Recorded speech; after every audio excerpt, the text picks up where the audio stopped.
এইবারে কড়াই চাপালাম। এর মধ্যে কড়াইটা একটু গরম হলে আমরা এই ননিটা যেটা উঠেছে সেটা আমরা কড়াইয়ের মধ্যে দিয়ে দেবো। কড়াইয়ের মধ্যে দিয়ে দিলে পুরো এটা ঘি তৈরি হতে শুরু করবে। একটু ধৈর্য ধরুন, ধৈর্য ধরলে আপনারা পুরো প্রসেসটা দেখতে পাবেন।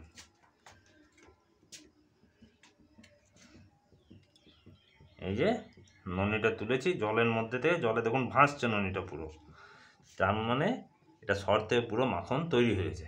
এবার এটা কড়াইয়ে দিলেই এই যে ঘি হতে শুরু করে দিয়েছে পুরো একদম।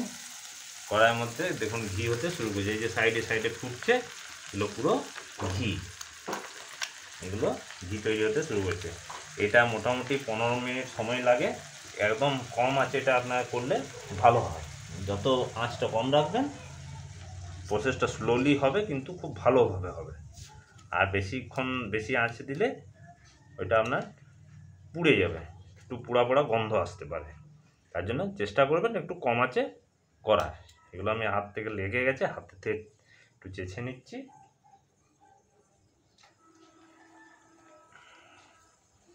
আর এই যে এটা ঘোল,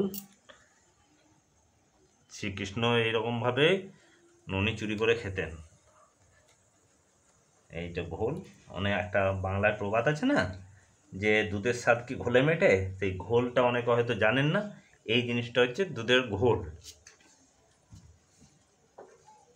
এবার দেখতে থাকুন, আস্তে আস্তে ঘিটা পুরো এইভাবে ফুটতে ফুটতে তৈরি হয়ে যাবে।